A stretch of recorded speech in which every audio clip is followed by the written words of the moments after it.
Question move to the supreme court और वहां पे सुप्रीम कोर्ट ने देखा कि पार्टीज ऑलरेडी 7 ईयर से अलग रह रही हैं, so the marriage has irretrievably break down, means दोनों पार्टीज का जो रिश्ता वो खत्म हो चुका है, there is nothing to save that marriage. वहां पे कोर्ट ने कहा कि अगर कोई पार्टी, यहाँ पे जो वाइफ है उसने अपनी कंसेंट विड्रॉ कर ली है जस्ट टू हेरास द हस्बैंड, तो यहाँ पे कोर्ट ने कहा अगर जो मैरिज है वो इरिवर्टिबली ब्रेकडाउन हो चुकी है, वहां पे दूसरी पार्टी जो है by withdrawing the consent unilaterally दूसरी पार्टी को हेरास नहीं कर सकती। तो यहाँ पे सुप्रीम कोर्ट ने अपनी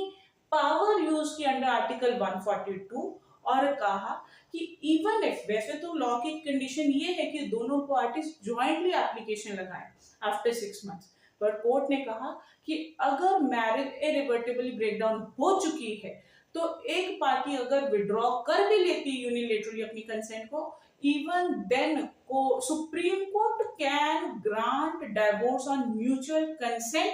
under section 13B by using its power under article 142। Second point जो कोर्ट ने कहा कि वैसे तो लॉ की प्रोविजन ये है कि 6 मंथ्स का कूलिंग डाउन पीरियड होना चाहिए, लेकिन और उस टाइम पीरियड का पर्पस क्या होता है, ताकि मैरिज को सेव किया जा सके, और मौका दिया जाता है पार्टीज को। बट जहां पे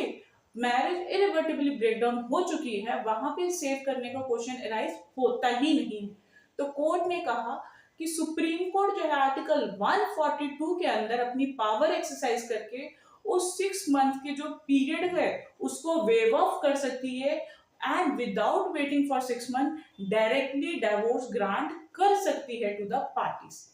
कोर्ट ने कहा यह पावर सिर्फ सुप्रीम कोर्ट एक्सरसाइज कर सकती है under article 142 of the constitution.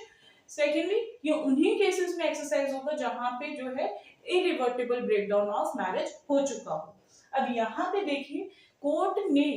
जो लीगल प्रोविजन है उसको साइडलाइन करके अपना जो है लॉ एस्टैब्लिश किया है, बिकॉज अगर लीगल प्रोविजन को इस केस में अप्लाई किया जाता वहां पे क्या हो जाता, it will cause more injustice to the party than justice.